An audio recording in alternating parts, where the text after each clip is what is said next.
માતાજી મિત્રો, સવારના 6 વાગ્યા હતા, પણ ઘરની દિવાલો સાવિત્રીની તીખી અને વેધક ગાળોથી ગુંજી રહી હતી. રેખા ફાટેલા કપડામાં ફ્લોર પર બેસીને પોતું કરી રહી હતી અને તેના હાથોમાંથી લોહી વહી રહ્યું હતું. ગઈ રાતની બેરહમ મારના નિશાન હજી પણ તેના શરીર પર તાજા હતા. ત્યાં જ તેની સાસુ સાવિત્રીએ ઉકળતી ચાનો પ્યાલો જાણી જોઈને તેના નજીક ફેંકી દીધો. ચાના થોડા ટીપા રેખાના હાથો પર પડ્યા, પણ તેણે દર્દને કારણે એક પણ શબ્દ ન કહ્યો. તે સારી રીતે જાણતી હતી કે આજનો દિવસ તેના જીવનની સૌથી મોટી અને ભયાનક કસોટીનો થવાનો છે. ત્યારે જ બેડરૂમનો દરવાજો જોરથી ખુલ્યો અને તેનો પતિ રોહન ગુસ્સામાં બહાર નીકળ્યો. તેના હાથમાં કેટલાક કાગળો હતા જે તેણે સીધા રેખાના ચહેરા પર ફેંકી દીધા. તે બૂમ પાડતા બોલ્યો કે આ છૂટાછેડાના કાગળો છે અને જો આજ રાત સુધીમાં તેણે ₹1,00,000ની વ્યવસ્થા ન કરી તો તેને ધક્કા મારીને ઘરમાંથી કાઢી મૂકવામાં આવશે. રોહને પોતાની પૂરી સંપત્તિ કોઈ બીજાના નામે કરી દીધી હતી અને હવે તે રેખાને રસ્તા પર લાવીને તડપતી જોવા માંગતો હતો. રેખાની આંખોમાં આંસુ આવી ગયા, પણ તેણે ચૂપચાપ તે કાગળો ભેગા કરી લીધા. રેખાએ પોતાના જૂના અને ઘસાઈ ગયેલા બેગમાં પોતાનું રિઝ્યુમે રાખ્યું. તે જાણતી હતી કે આજે સિંઘાનિયા ગ્રુપમાં થનારો ઇન્ટરવ્યૂ તેની છેલ્લી આશા છે. જ્યારે તે રસોડામાં પોતાના માટે નાસ્તો લેવા ગઈ ત્યારે સાવિત્રીએ ફૂર્તીથી તાજું અને ગરમ ખાવાનું જૂટવી લીધું. સાવિત્રીએ એક ગંદો અને તિરાડ પડેલો પ્લાસ્ટિકનો ડબ્બો લીધો. રેખા તરફ ઉછાળતા કહ્યું કે તે આના જ લાયક છે. તે તૂટેલા ડબ્બામાં રાતની વધેલી 3 સૂકી અને ઠંડી રોટલીઓ હતી, જેની સાથે થોડું વાસી શાક રાખેલું હતું. રેખાએ તે ઠંડા ડબ્બાને છાતી ચરસો ચાપી લીધો. તે ઠંડા ખાવાને જોઈને રેખાનું દિલ ફરી એકવાર તૂટી ગયું, પણ તેની આંખોમાં હવે આંસુઓની જગ્યાએ એક નવી આગ સળગી રહી હતી. તે કંઈ પણ ખાધા વગર ખાલી પેટે જ તે તૂટેલા ડબ્બાને પોતાના બેગમાં મૂકી તે ઘરમાંથી નીકળી પડી.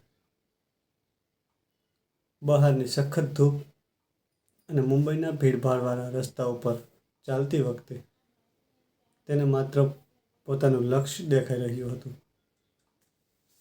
તેણે આજે કોઈ પણ ભોગે આ નોકરી મેળવવાની હતી, માત્ર પોતાનું સ્વાભિમાન બચાવવા માટે જ નહીં, પણ તે તમામ લોકોને સણસણતો જવાબ આપવા માટે.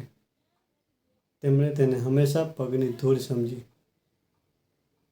બસમાં ધક્કા ખાતા રેખા વારંવાર સિંઘાનિયા ગ્રુપ વિશે વાંચી રહી હતી.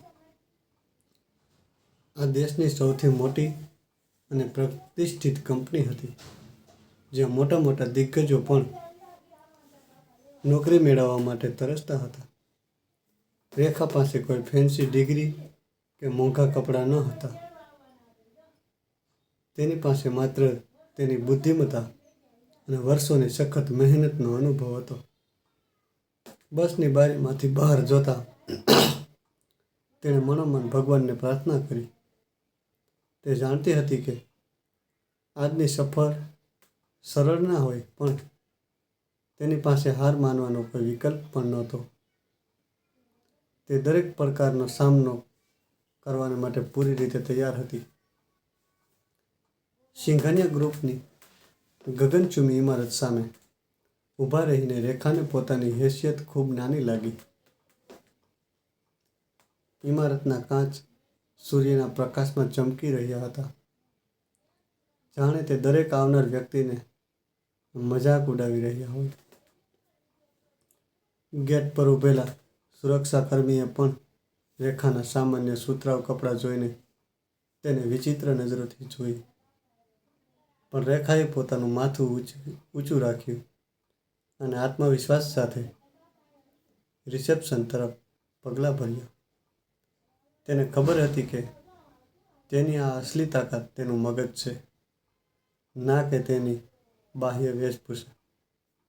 તેણે લાંબો શ્વાસ લીધો અને રિસેપ્શનિસ્ટને પોતાનો ઇન્ટરવ્યૂ લેટર બતાવ્યો. રિસેપ્શનિસ્ટે લેટરને જોયો અને એક ઠંડી મુસ્કાન સાથે તેને રાહ જોવાના હોલમાં જવાનો ઇશારો કર્યો. હોલમાં પહેલેથી જ ડઝન બંધ ઉમેદવારો હતા, જેમાંથી દરેક મોંઘા સૂટ અને ડિઝાઇનર બ્રાન્ડ ડ્રેસ સજ્જ હતા. તેમના હાથમાં ચમકદાર મોંઘા લેપટોપ અને ચામડાના બેગ હતા. રેખા જેવી અંદર દાખલ થઈ, હોલમાં એક વિચિત્ર ખામોશી છવાઈ ગઈ. ઘણા લોકોએ તેને જોઈને કાનમાં ફૂસફૂસાટ કરવાનું શરૂ કરી દીધું. તે બધાને લાગી રહ્યું હતું કે આ સામાન્ય છોકરી ભૂલથી આ ભવ્ય જગ્યાએ આવી ગઈ છે. રેખા ચૂપચાપ એક ખૂણામાં જઈને બેસી ગઈ. રેખાની બાજુમાં બેઠેલા એક યુવકે તેને જોઈને સ્મિત કર્યું અને કટાક્ષ કરતાં કહ્યું કે શું તે કોઈ સાફ સફાઈની નોકરી માટે આવી છે? રેખાએ તેની વાતનો કોઈ જવાબ ન આપ્યો, પણ તેણે પોતાનું ધ્યાન તે જૂની ડાયરી પર કેન્દ્રિત કર્યું, જેમાં તેણે કંપનીના બધા ડેટા અને નાણાકીય આંકડાઓનું વિશ્લેષણ લખી રાખ્યું હતું. તે જાણતી કર્યું અને કટાક્ષ કરતાં કહ્યું કે શું તે કોઈ સાફ સફાઈની નોકરી કરવા માટે આવી છે? રેખાએ તેની વાતનો કોઈ જવાબ ન આપ્યો, પણ તેણે પોતાનું ધ્યાન તે જૂની ડાયરી પર કેન્દ્રિત કર્યું, જેમાં તેણે કંપનીના બધા ડેટા અને નાણાકીય આંકડાઓનું વિશ્લેષણ લખી રાખ્યું હતું.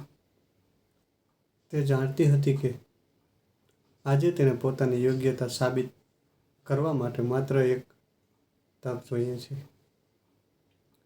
અચાનક તેના ફોન પર રોહનનો એક મેસેજ આવ્યો, જેમાં લખ્યું હતું કે જો તે નોકરી વગર પાછી ફરી તો ઘરના દરવાજા તેના માટે હંમેશા માટે બંધ થઈ જશે. તે મેસેજ રેખાના દિલમાં એક ઊંડી ચુંબન પેદા કરી ગયો, પણ તેણે પોતાના આંસુઓને વહેવા ન દીધા. તે પોતાની ડાયરીના પાના પલટતી રહી અને કંપનીના પાછલી 3 ત્રિમાસિક ગાળાના નુકસાનના કારણોનો બારીકાઈથી અભ્યાસ કરતી હતી. તેને અહેસાસ થઈ ગયો હતો કે સિંઘાનિયા ગ્રુપ હાલમાં એક મોટી આર્થિક પડકારમાંથી પસાર થઈ રહ્યું છે અને તેમને એક એવા વ્યૂહરચનાકારની જરૂર છે જે તેમને આ સંકટમાંથી બહાર કાઢી શકે. રેખાનું મગજ ઝડપથી કામ કરી રહ્યું હતું અને તે તમામ સંભવિત સમાધાનોને પોતાના મગજમાં પાકા કરી રહી હતી, જે તે ઇન્ટરવ્યૂમાં જણાવવાની હતી. ત્યારે જ હોલનો મુખ્ય દરવાજો ખુલ્યો અને એક અત્યંત અને સુંદર પણ ઘમંડી મહિલા અંદર આવી. તેને લાલ રંગનો ખૂબ મોંઘો કોટ પહેરી રાખ્યો હતો અને તેના ચહેરા પર ગર્વ સ્પષ્ટ દેખાઈ રહ્યો હતો. તેનું નામ કવિતા હતું અને તે આ નોકરી માટે સૌથી મોટી દાવેદાર માનવામાં આવી રહી હતી. કવિતાએ આવતા જ પોતાના ઊંચા અવાજમાં રિસેપ્શનિસ્ટ સાથે બદતમીજીથી વાત કરી અને તેને તરત જ HR મેનેજરને મળવાનો હુકમ આપ્યો. રેખાએ જ્યારે કવિતાને જોઈ તો તેના પગ નીચે જમીન ખસી ગઈ. તે કવિતાને જોઈ ખૂબ સારી રીતે ઓળખતી હતી, કારણ કે આ તે જ મહિલા હતી જેણે તેનું ઘર બરબાદ કર્યું હતું. આ કવિતા બીજું કોઈ નહીં પણ રોહનની તે જ અમીર પ્રેમિકા હતી, જેની સાથે રોહન છેલ્લા ઘણા મહિનાઓથી રાતોમાં ચૂપ છુપાઈને વાતો કરતો હતો. રેખાએ એકવાર રોહનના ફોનમાં કવિતાની તસવીરો અને બંનેના અશ્લીલ સંદેશા જોયા હતા, જેના પછી તેને રોહને બુરી રીતે પીટી હતી. આજે તે જ કવિતા તેની સામે ઊભી હતી, તેની સૌથી મોટી દુશ્મન બનીને. રેખાના હૃદયમાં બળતરા થવા લાગી અને તેનું શરીર ક્રોધથી ધ્રુજવા લાગ્યું. પણ તે પોતાને શાંત રાખવાનો પૂરો પ્રયત્ન કર્યો. તે જાણતી હતી કે જો તે અહીં કોઈ તમાશો કરશે તો તે પોતાની નોકરીની તક હંમેશા માટે ગુમાવી દેશે. કવિતાની નજર જ્યારે ખૂણામાં બેઠેલી રેખા પર પડી, ત્યારે તેના ચહેરા પર એક દુષ્ટ અને ભયાનક સ્મિત તરી આવ્યું. તે પોતાના ઊંચા સેન્ડલની ખટખટ અવાજ કરતી સીધી રેખા પાસે આવી અને તેના બરાબર સામે ઊભી થઈ ગઈ. કવિતાએ રેખાના ફાટેલા કપડાં અને તેની પાસે રાખેલા તે સસ્તા બેગ જોયો અને જોરથી હસવા લાગી. તેણે પૂરા હોલને સંભળાવતા કહ્યું કે આજકાલ ભિખારીઓને પણ આટલી મોંઘી કંપનીઓમાં ઘૂસવાની પરવાનગી મળી જાય છે. આ ખરેખર ખૂબ જ નવાઈની વાત છે. ત્યાં બેઠેલા બાકીના બધા ઉમેદવારો પણ કવિતાની વાત સાંભળીને જોરથી હસવા લાગ્યા. રેખાએ પોતાનું માથું નીચે કરી લીધું અને પોતાની ડાયરીને કસીને પકડી લીધી. તે આ અપમાનને પણ ચૂપચાપ પી ગઈ, જેમ તે રોજ પોતાના ઘરમાં સાસુ અને પતિના મૈણા ટોણા પીતી હતી. પણ કવિતા માત્ર આટલેથી જ રોકાવાની ન હતી. તે જાણી જોઈને પોતાના હાથમાં પકડેલા ગરમ કોફીના કપને થોડો નમાવી અને તેના થોડા ટીપા રેખાની સાફ સુથરી ફાઇલ પર પડી દીધા. રેખા ગભરાઈ ગઈ અને પોતાની ફાઇલ સાફ કરવા લાગી. કવિતાએ પોતાની ભૂલ માનવાને બદલે કહ્યું કે આ ફાઇલ તો પણ કચરાના ડબ્બામાં જ જવાની છે, જેથી કોફી પડવાથી કોઈ ફરક પડતો નથી.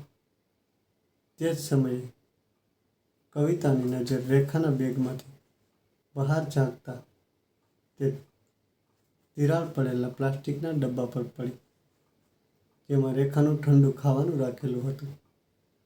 કવિતાએ તેની આંગળીથી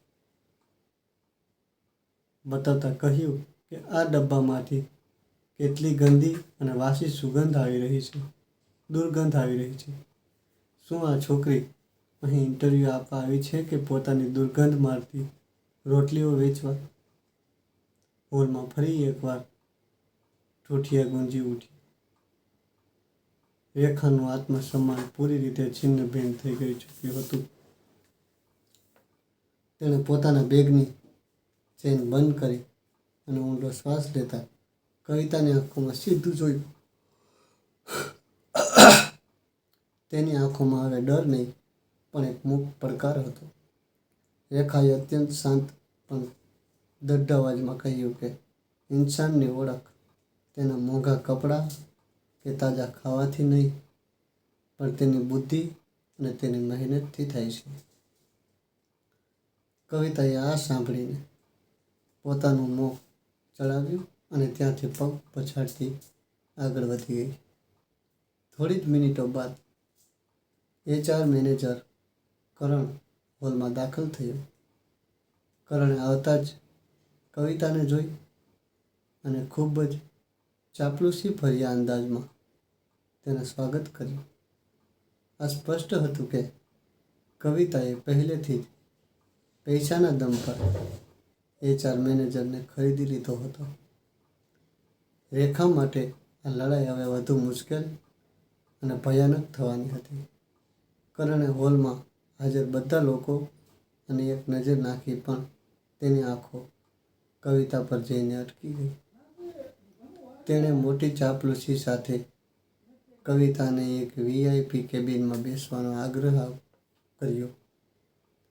આ પછી કરુણની નજર ખૂણામાં બેઠેલી રેખા પર પડી અને તેના ચહેરા પર ઊંડો નફરત અને તિરસ્કારનો ભાવ આવી ગયો. તેણે રેખાનો રિઝ્યુમે જોયા વગર જ તેને ઓછી ક્ષમતાવાળા ઉમેદવારોની યાદીમાં મૂકી દીધી. કારણ કે એક પટાવાળાને બોલાવીને રેખાને તે અંધારા અને નાના પ્રતીક્ષા કક્ષમાં મોકલવાનો આદેશ આપ્યો, જ્યાં કોઈ પણ જવા માંગતું ન હતું. રેખા ચૂપચાપ પોતાની ફાઇલ ઉઠાવીને તે નાના અને ભેજવાળા રૂમ તરફ ચાલી પડી. ત્યાં ફક્ત કેટલાક જૂની ખુરશીઓ અને એક ખરાબ પંખો હતો. સવારથી ભૂખ્યા હોવાને કારણે હવે રેખાના પેટમાં સખત ખેંચાણ થઈ રહ્યું હતું અને તેને ચક્કર પણ આવવા લાગ્યા હતા. ગઈ રાતથી તેણે અનાજનો એક દાણો પણ નહોતો ખાધો અને આજે સવારે સાવિત્રી દ્વારા અપાયેલી યાતનાઓએ તેને અંદરથી તોડી નાખી હતી. તેણે ધ્રુજતા હાથોથી પોતાના બેગની ચેઇન ખોલી અને તે જૂના તિરાડ પડેલા પ્લાસ્ટિકના ડબ્બાને બહાર કાઢ્યો. જેવી રેખાએ પોતાના ડબ્બાનું ઢાંકણું ખોલ્યું, સૂકી અને ઠંડી રોટલીઓની ગંધ રૂમમાં ફેલાઈ ગઈ. તે પહેલી રોટલીનો ટુકડો તોડવા જ જઈ રહી હતી કે ત્યારે જ દરવાજેથી એક વૃદ્ધ સફાઈ કર્મચારી અંદર આવ્યો. તેના હાથમાં એક છાવણી અને એક ડોલ હતી. વૃદ્ધ માણસનો ચહેરો ખૂબ પીળો પડી ગયો હતો અને તેના હોઠ પૂરી રીતે સુકાઈ ગયા હતા. તે બરાબર ઊભો પણ નહોતો રહી શકતો. અચાનક તે વૃદ્ધ માણસ ચક્કર ખાઈને લથડ્યો અને ફ્લોર પર પડવાનો જ હતો કે રેખાએ દોડીને તેને પકડી લીધો. રેખાએ તે વૃદ્ધ સફાઈ કર્મચારીને સહારો આપીને એક ખુરશી પર બેસાડ્યો અને તરત પોતાના બેગમાંથી પાણીની બોટલ કાઢીને તેને પીવડાવી. તે વૃદ્ધની હાલત જોઈને રેખા પોતાની બધી ભૂખ અને દર્દ ભૂલી ગઈ. તે એક પળ પર વિચાર્યા વગર પોતાનો તે તિરાડ પડેલો ડબ્બો તે અજાણ્યા વૃદ્ધ માણસની સામે રાખી દીધો અને તેને તે વાસી ખાવાનો આગ્રહ કર્યો. વૃદ્ધ માણસે ધ્રુજતા હાથોથી એક રોટલી ઉઠાવી અને તેને એવી રીતે ખાધી જાણે તે દુનિયાનું સૌથી સ્વાદિષ્ટ અને કિંમતી ભોજન હોય. રેખા તેને જોઈને ખૂબ શાંતિ અનુભવી રહી હતી. ખાવાનું પૂરું કર્યા પછી તે વૃદ્ધ માણસે રેખાની આંખોમાં ઊંડાઈથી જોયું. તેણે પૂછ્યું કે બેટા, તું પોતે આટલી નબળી અને ભૂખી લાગે છે, તો પછી તે પોતાનું એકમાત્ર ભોજન મને કેમ આપી દીધું? રેખાએ એક હળવા સ્મિત સાથે જવાબ આપ્યો કે એક નોકરી કે મહત્વાકાંક્ષીથી વધીને ઇન્સાનિયત હોય છે. તેણે કહ્યું કે ભૂખનો દર્દ તે ખૂબ સારી રીતે સમજે છે, કારણ કે તેણે પણ ઘણી રાતો ભૂખ્યા રહીને જ ગુજારી છે. રેખાની આ નિસ્વાર્થ વાતથી તે વૃદ્ધ માણસનું દિલ ઊંડાઈથી સ્પર્શી ગયું. વૃદ્ધ માણસે પોતાની સાવરણી ઉઠાવતા અચાનક રેખાને એક ખૂબ જ અજીબ સવાલ પૂછી લીધો. તેણે કહ્યું કે તે આ મોટી કંપનીમાં વર્ષોથી સાવરણી લગાવી રહ્યો છે, પણ છેલ્લા કેટલાક મહિનાઓથી કંપની ખોટમાં ચાલી રહી છે.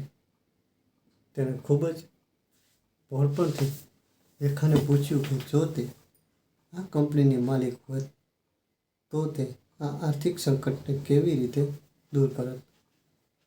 રેખાને એક સફાઈ કર્મચારીના મોઢેથી આવો સવાલ સાંભળીને થોડી નવાઈ લાગી, પણ તેણે તે એક સામાન્ય માણસ સમજીને પૂરી ગંભીરતાથી તેની વાતનો જવાબ આપવાનું શરૂ કર્યું.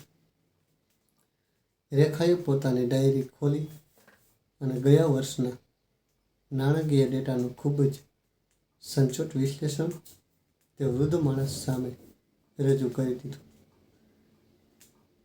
તે સમજાવ્યું કે કંપનીનું સપ્લાય ચેઇન મેનેજમેન્ટ પૂરી રીતે ફ્લોપ થઈ ચૂક્યું છે અને વધારાના ખર્ચાઓને ઓછા કરીને જ અસલી નફો કમાવી શકાય છે. તેણે નવા ડિજિટલ માર્કેટમાં રોકાણ કરવાની એક એવી શાનદાર વ્યૂહરચના જણાવી જેને સાંભળીને કોઈ પણ મોટો અર્થશાસ્ત્રી કે હેરાન રહી જાય. તે વૃદ્ધ માણસ, જે ખરેખર વેશ બદલીને કંપનીનો માલિક વિક્રમ સિંઘાનિયા હતો, રેખાની અસાધારણ બુદ્ધિમત્તા જોઈને અંદરથી આશ્ચર્યચકિત થઈ ગયો. વિક્રમ સિંઘાનિયા, જે તે ફાટેલા જૂના પોશાકમાં છુપાયેલો હતો, તે સમજી ગયો હતો કે આ સામાન્ય દેખાતી છોકરી કોઈ સામાન્ય ઉમેદવાર નથી. તેની પાસે માત્ર કિતાબી જ્ઞાન નહોતું, પણ જમીની હકીકતની ઊંડાઈ, સમજ અને એક સાફ દિલ પણ હતું. ત્યારે જ એક HR આસિસ્ટન્ટ રૂમમાં આવ્યો અને તેણે કઠોર અવાજમાં રેખાને પ્રેક્ટિકલ ટેસ્ટ માટે મુખ્ય હોલમાં બોલાવી. રેખાએ તરત પોતાની ફાઇલ ઉઠાવી અને તે વૃદ્ધ માણસને સન્માનથી પ્રણામ કર્યું. તે વડીલે પણ સ્મિત કરતા તેને વિજયભાવનો આશીર્વાદ આપ્યો અને ત્યાંથી ચાલ્યા ગયા. મુખ્ય હોલમાં બધા ઉમેદવારો તેમની કમ્પ્યુટર સ્ક્રીનની સામે બેસાડી દેવામાં આવ્યા. HR મેનેજર કરણે એક ખૂબ જ ગંભીર અને પડકારજનક અસાઇનમેન્ટની ઘોષણા કરી. કંપનીનો સર્વર છેલ્લા 24 કલાકથી એક ભારે ડેટા સંકટનો સામનો કરી રહ્યો હતો અને બધાને માત્ર 30 મિનિટમાં આ સમસ્યાનું સમાધાન શોધવાનું હતું. આ કોઈ કિતાબી પરીક્ષા ન હતી, પણ તે એક વાસ્તવિક કોર્પોરેટ સંકટ હતો, જેણે મોટાના અધિકારીઓના પરસેવા છોડાવી દીધા હતા.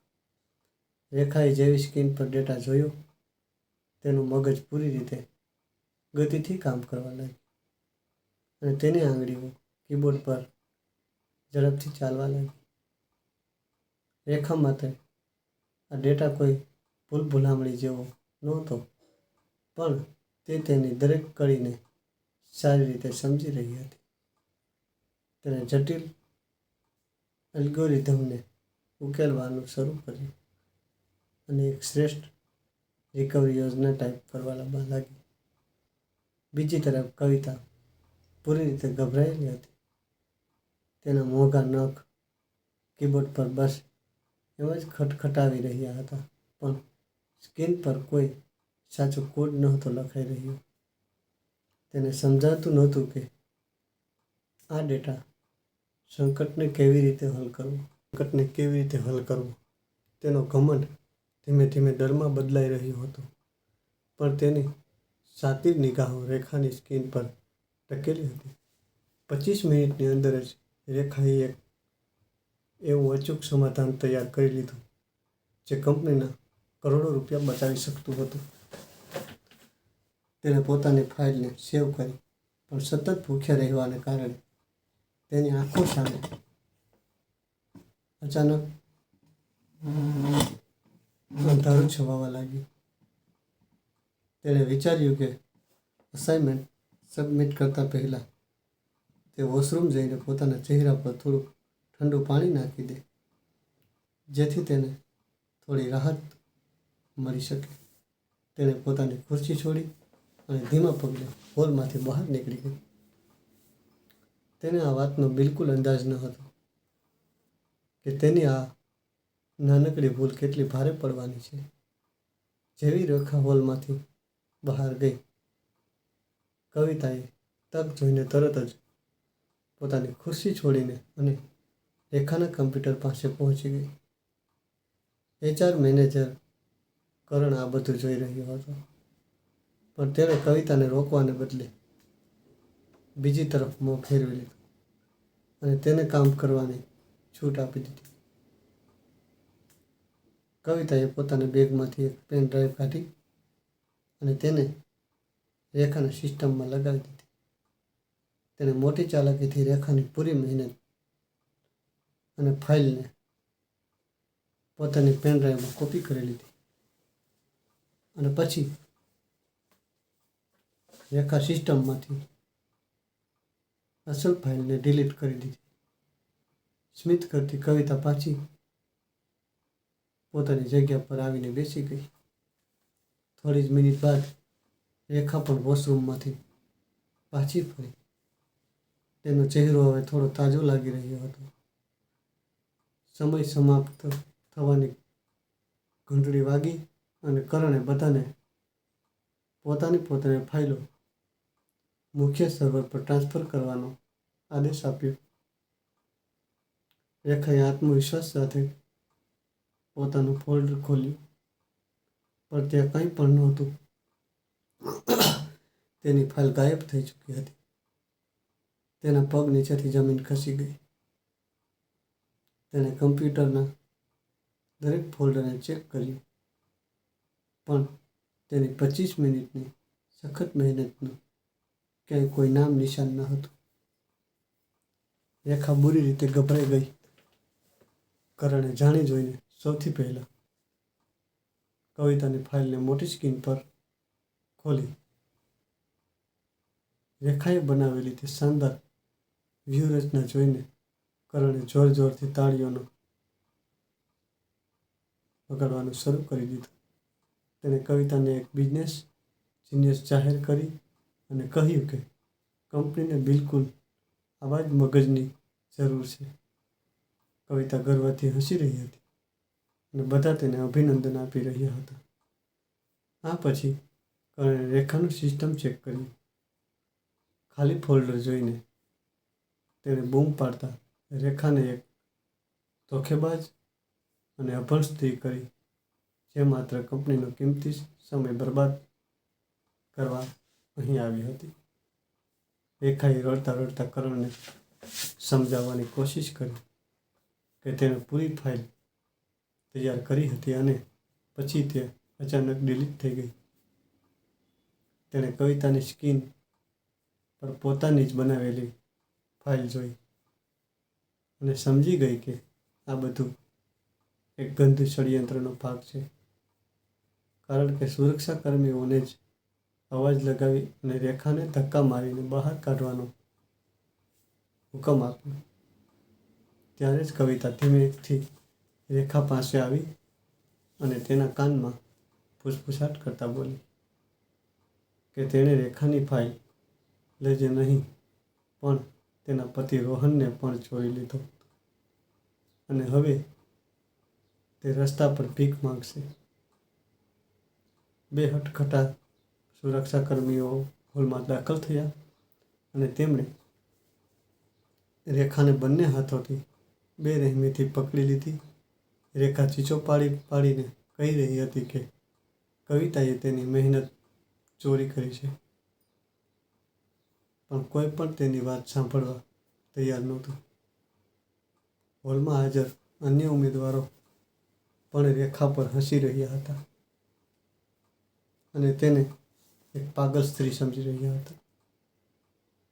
કરણે પોતાનો કોટ ઠીક કરતા કહ્યું કે આવા ઘડિયા બેકગ્રાઉન્ડવાળા લોકોને આ ઇમારતમાં ઘૂસવાની પરવાનગી જ ન મળવી જોઈએ.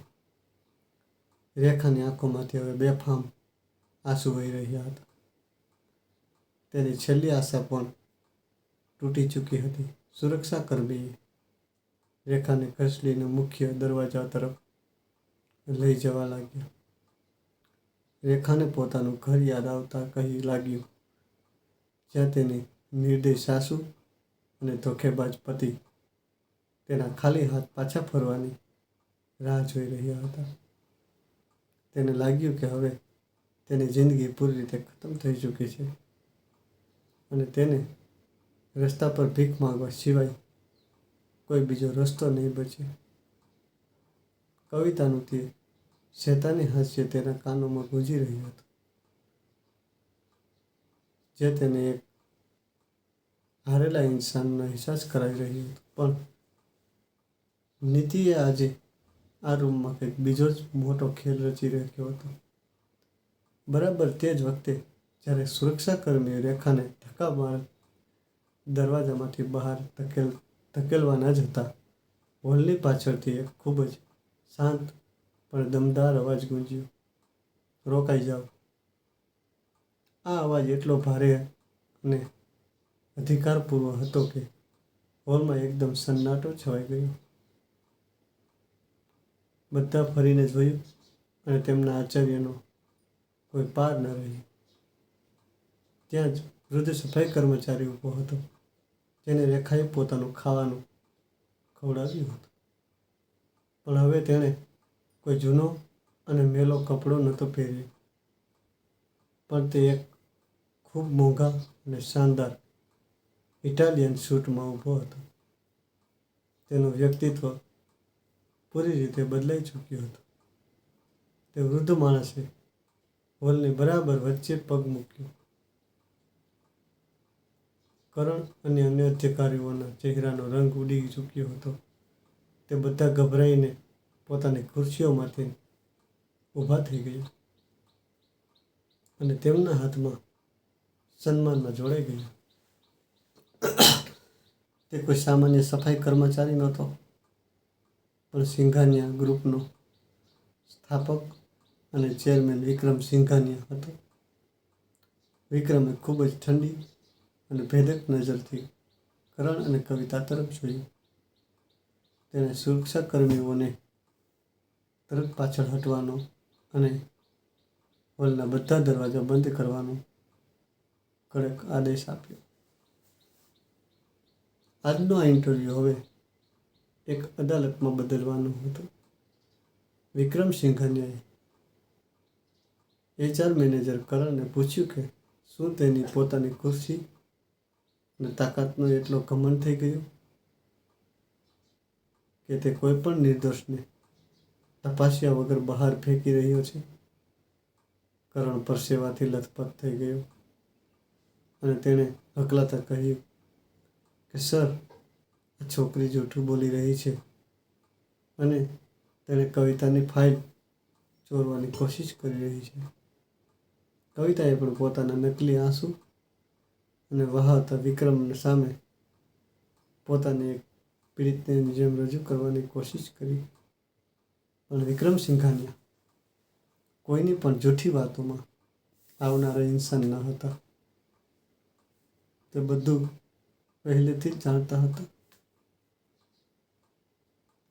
વિક્રમે પોતાના હાથમાં પકડેલા એક રિમોટનું બટન દબાવ્યું અને હોલમાં લાગેલી મોટી સ્ક્રીન ચાલુ કરી.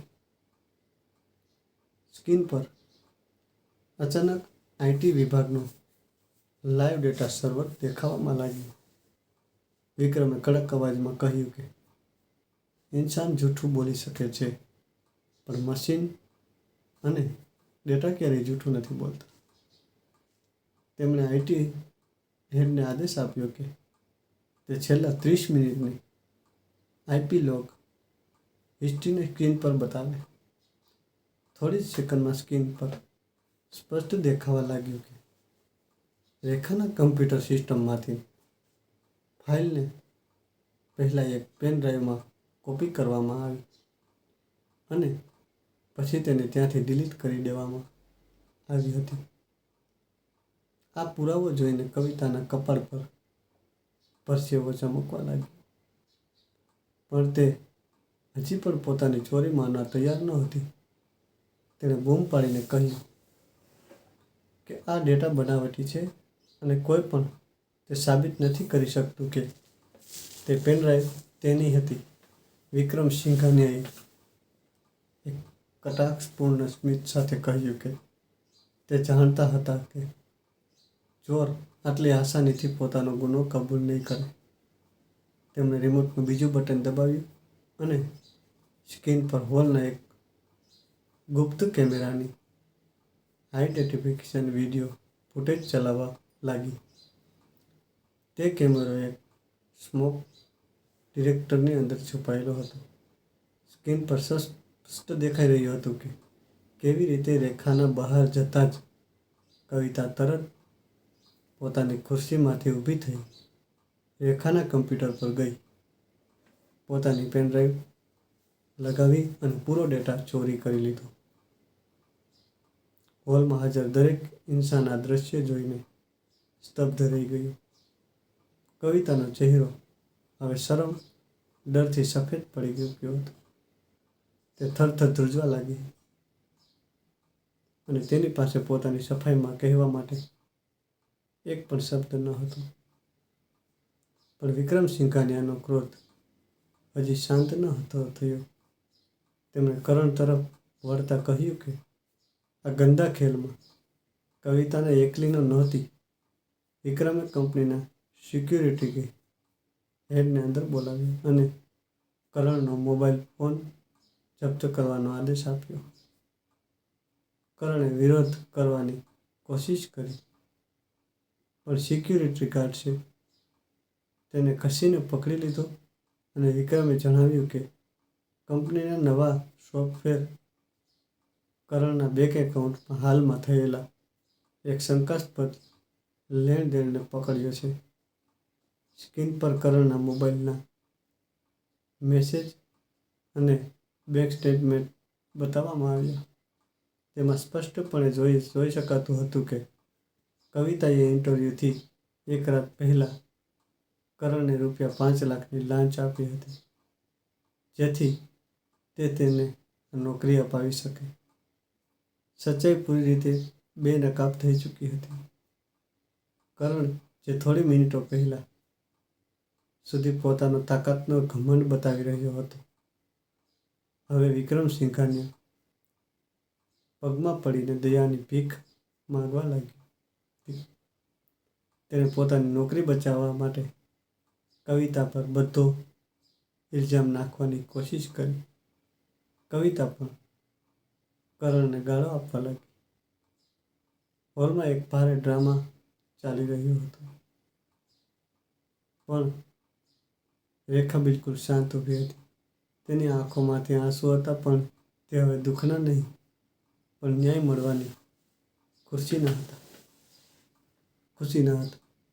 વિક્રમ સિંઘાનિયાએ ઊંડો શ્વાસ લીધો અને પોતાનો અંતિમ નિર્ણય સંભળાવવા માટે તૈયાર થઈ ગયા.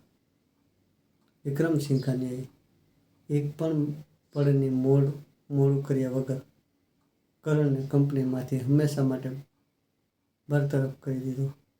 તેમણે કહ્યું કે સિંઘાનિયા ગ્રુપમાં ભ્રષ્ટાચાર અને ધોકેબાજી માટે કોઈ જગ્યા નથી. તે જ સમયે પોલીસની એક ટીમ હોલમાં દાખલ થઈ, જેને વિક્રમ પહેલેથી જ બોલાવી લીધી હતી. પોલીસે કવિતા અને કરણ બંનેને કોર્પોરેટ જાસૂસની છેતરપિંડી અને લાંચ રિશ્વતના ગંભીર આરોપમાં ધરપકડ કરી લીધી. કવિતા, જે થોડી વાર પહેલાં સુધી પોતાના રૂમમાં અને પૈસાના ઘમંડમાં ચોર હતી, હવે પોલીસ સામે ગીડગીડાવતા રહી હતી કે દયાની ભીખ માંગી રહી હતી. તે બધે અપરાધીઓને બહાર લઈ ગયા પછી વિક્રમ સિંઘાનિયા ધીમેથી રેખા પાસે આવ્યો. હોલમાં હાજર બધા લોકોની નજરો હવે રેખા પર ટકેલી હતી. વિક્રમે ખૂબ સન્માન સાથે કહ્યું કે તેમણે આજે રેખાની માત્ર બુદ્ધિમત્તા જ નહીં, પણ તેની મહાન ઇન્સાનિયતની પણ પરીક્ષા કરી છે. તેમણે જણાવ્યું કે કેવી રીતે રેખાએ પોતાની ભયાનક ભૂખ અને ગરીબીને અવગણતા એક અજાણ્યા ગરીબ સફાઈ કર્મચારીને પોતાનું એકમાત્ર ભોજન આપી દીધું હતું. વિક્રમે કહ્યું કે આવા નિસ્વાર્થ અને મહાન ચરિત્રવાળા લોકો આ કંપનીને એક નવી ઊંચાઈ પર લઈ શકે છે. વિક્રમ સિંઘાનિયાએ હસતા હસતા એક નવી નિમણૂક પત્ર પર હસ્તાક્ષર કર્યા અને તેને રેખાને સોંપી દીધો. તેમણે ઘોષણા કરી કે રેખા હવે સિંઘાનિયા ગ્રુપની નવી મુખ્ય વ્યૂહરચના અધિકારી હશે. આ સાંભળીને હોલમાં તાળીઓની ગડગડાટ ગુંજી ઉઠી. રેખાને એક ખૂબ જ મોટો પેકેજ, એક આલિશાન ઘર અને એક કારની સુવિધા પણ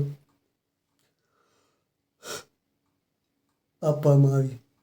આ બધું ઇન્ટરવ્યૂ શરૂ થયાના માત્ર 1 કલાકની અંદર જ થઈ ગયું. રેખાની આંખોમાંથી ખુશીના આંસુ વહેવા લાગ્યા. તેણે ઝૂકીને વિક્રમ સિંઘાનિયા પગ સ્પર્શ કર્યા અને આ નવી જિંદગી માટે તેમનો આભાર માન્યો. હવે રેખા પાસે તાકાત, પૈસા અને કંપનીના સર્વશ્રેષ્ઠ વકીલોની પૂરી એક ફોજ હતી. તેણે હવે પોતાના ભૂતકાળના તે રાક્ષસોને સામનો કરવાનો નિર્ણય કરી જેમણે તેની જિંદગી નર્ક બનાવી દીધી હતી. રેખા કંપનીની એક શાનદાર લક્ઝરી કારમાં બેસીને પોતાના જૂના ઘર તરફ નીકળી પડી. તેની સાથે સિંઘાનિયા ગ્રુપના શીર્ષ વકીલ અને પોલીસની એક ટીમ પણ હતી. રસ્તામાં રેખાના બારીમાંથી બહાર જોતા તે તમામ યાતનાઓને યાદ કરી રહી હતી કે તેણે ઘરમાં સહન કરી હતી. પણ આજે તે એક પીડિત બનીને નહીં, પણ એક વિજેતા બનીને પાછી ફરી રહી છે. બીજી તરફ રેખાના ઘરમાં રોહન અને તેની માં સાવિત્રી ખૂબ ખુશ હતા. તે બંને એકસાથે બેઠીને મીઠાઈ ખાઈ રહ્યા હતા અને આ વાતનો જશ્ન મનાવી રહ્યા હતા કે આજે તેઓ રેખાને હંમેશા માટે ઘરમાંથી ધક્કા મારીને કાઢી મૂકશે અને હવે તે બંને જલ્દી જ લગ્ન કરવાના છે. સાવિત્રી પણ એક અમીર વહુ મળવાની લાલચમાં ખુશીથી ફૂલી રહી નહોતી સમજતી. તેમને લાગી રહ્યું હતું કે તેમનો ખરાબ અને સ્વાર્થી પ્લાન પૂરી રીતે સફળ થઈ ચૂક્યો છે. ત્યારે જ તેમના ઘરની બહાર ગાડીઓ રોકાવાનો જોરદાર અવાજ આવ્યો.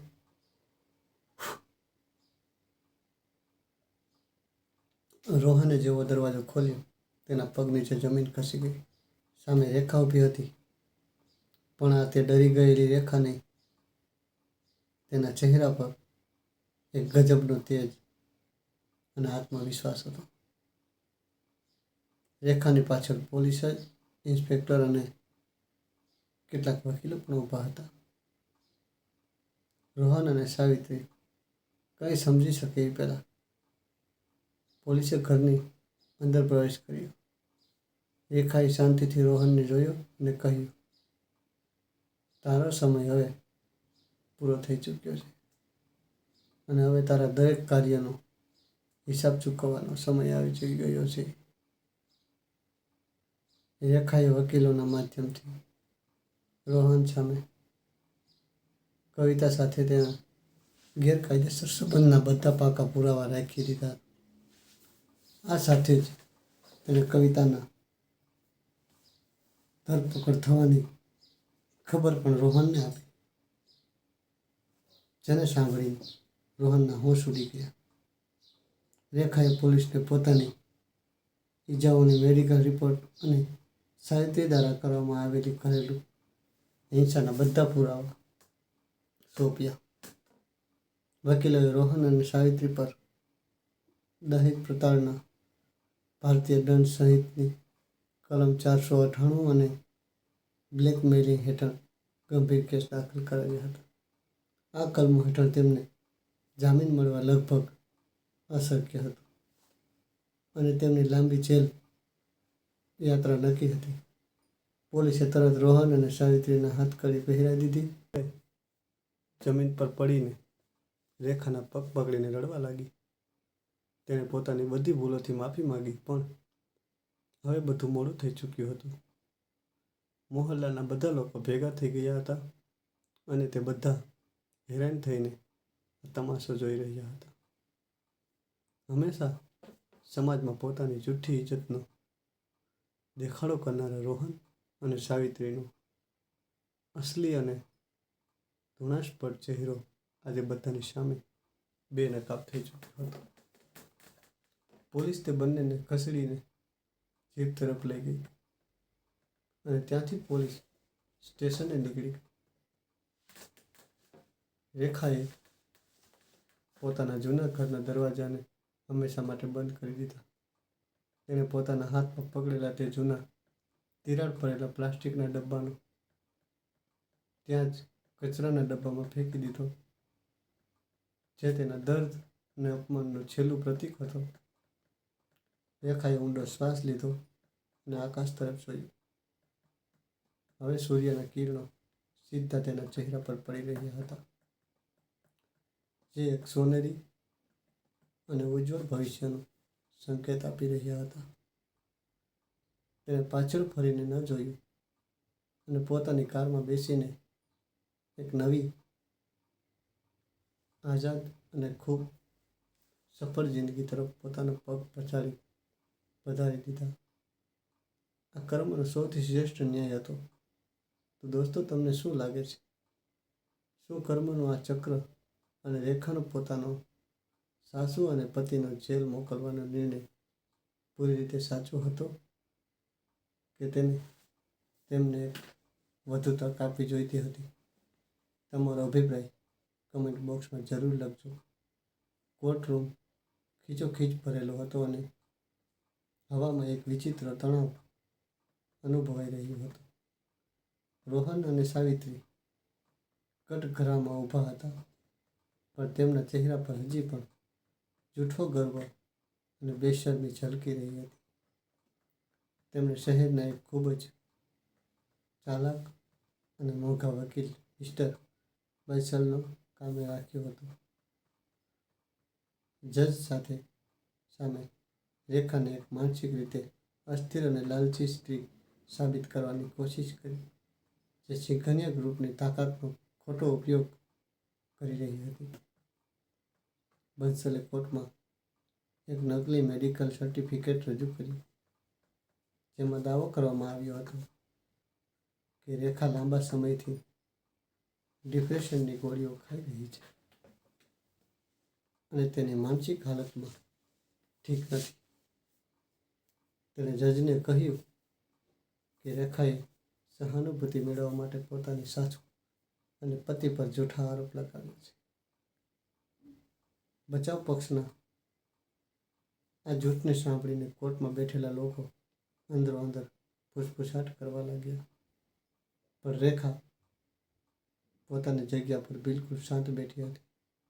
તેના ચહેરા પર કોઈ પણ ડર કે ગભરાહટ ન હતી. ત્યારે જ સિંઘનિયા ગ્રુપના શીર્ષ વકીલ મિસ્ટર ખન્ના પોતાની જગ્યાએથી ઉઠીને જજને સન્માનપૂર્વક પ્રણામ કર્યા. મિસ્ટર ખન્નાએ કહ્યું કે જૂઠની ઉંમર ખૂબ નાની હોય છે અને આજે આ અદાલતમાં બંસલના દરેક સફેદ જૂઠનો પર્દાફાશ થશે. તેમણે જજ સામે રોહનના બેંક ખાતાઓની પૂરી ડિટેલ, તેની કોલ હિસ્ટ્રી અને એક ખૂબ જ મહત્વપૂર્ણ સિક્રેટ ઓડિયો રેકોર્ડિંગવાળી પેનડ્રાઈવ રજૂ કરી. આ તે જ રેકોર્ડિંગ હતું જેને રોહને ડિલીટ કરી દીધી હતી. મિસ્ટર ખન્ના ઇશારા પર કોર્ટરૂમના તે ઓડિયો રેકોર્ડ પ્લે કરવામાં આવી રહ્યા. પૂરા હોલમાં રોહનનો અવાજ ગુંજવા લાગ્યો, જેમાં તે પોતાની પ્રેમિકા કવિતા સાથે વાત કરી રહ્યો હતો. રોહન કહી રહ્યો હતો કે તે રેખા પાસેથી ₹1,00,000 પડાવ્યા પછી તેને હંમેશા માટે રસ્તામાંથી હટાવી દેશે અને તેને ઝેર આપીને મારી નાખશે. આ ભયાનક સત્ય સાંભળીને અદાલતમાં બેઠેલા બધા લોકો સ્તબ્ધ રહી ગયો. કટઘરામાં ઊભેલી સાવિત્રીના પગ નીચે જમીન ખસી ગઈ અને તેનો ચહેરો સફેદ પડી ગયો. રોહન પરસેવાથી લથપથ થઈ ગયો અને હકલાવા લાગ્યો.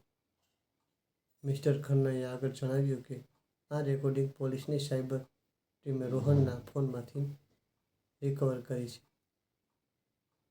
આ પછી મિસ્ટર ખન્નાએ સાવિત્રીના જુલ્મનો પર્દાફાશ કરવા માટે પાડોશીઓની ગવાહી અને ઘરની બહાર લાગેલા સીસીટીવી ફૂટેજ જજને સોંપ્યા. ફૂટેજમાં સ્પષ્ટ દેખાઈ રહ્યું હતું કે કેવી રીતે સાવિત્રી રેખાને કડકડતી ધૂપમાં કલાકો સુધી ભૂખી ઊભી રાખતી હતી અને તેને જાનવરોની જેમ મારતી હતી. બચાવ પક્ષનો વકીલ બંસલ હવે પૂરી રીતે નિહત થઈ ચૂક્યો હતો. તેની પાસે મિસ્ટર ખન્ના આ પાકા ઇલેક્ટ્રોનિક પુરાવાઓને કાપવાનો કોઈ પણ કાનૂની રસ્તો નહોતો બચ્યો. સ્થિતિને પોતાના હાલમાંથી નીકળતી જોઈને રોહને કટઘરામાંથી રડવાનું શરૂ કરી દીધું અને પોતાનો બધો ઇલ્ઝામ પોતાની વૃદ્ધ મા સાવિત્રી પર નાખવા લાગ્યો. તેણે જજને કહ્યું કે તે નિર્દોષ છે અને તેને આ બધું કરવા માટે તેની માએ ઉશ્કેર્યો હતો. દીકરાની આ ગદ્દારી જોઈને સાવિત્રી ધ્રુસકે રડવા લાગી. જજે બધા પુરાવાઓને ધ્યાનમાં રાખી જોયા અને પોતાનો નિર્ણય સંભળાવવા માટે મેજ પર હથોડો પછાડ્યો. જજે સખત લહેજામાં કહ્યું કે રોહન અને સાવિત્રીને માત્ર ભયાનક કરેલું હિંસા જ નહીં કરી, પણ એક માસૂમની હત્યાનું ષડયંત્ર પણ રચ્યું છે. અદાલત કલમ 498માં હત્યાના પ્રયાસ હેઠળ રોહનને 10 વર્ષ અને સાવિત્રીને 7 વર્ષના કઠોર કેદની સજા સંભળાવી. ન્યાયની આ વાત સૌથી મોટી અને શાનદાર જીત હતી. રોહન અને સાવિત્રીને જ્યારે પોલીસ ભારે સુરક્ષા વચ્ચે હાથકડી પહેરાવીને કોર્ટમાંથી બહાર જઈ રહ્યા હતા, ત્યારે રેખાની આંખોમાં માત્ર પસ્તાવો અને હારના આંસુ હતા. સાવિત્રીએ રેખા તરફ જોઈને હાથ જોડ્યા અને પોતાના કરેલાને ભીખ માંગવા લાગી.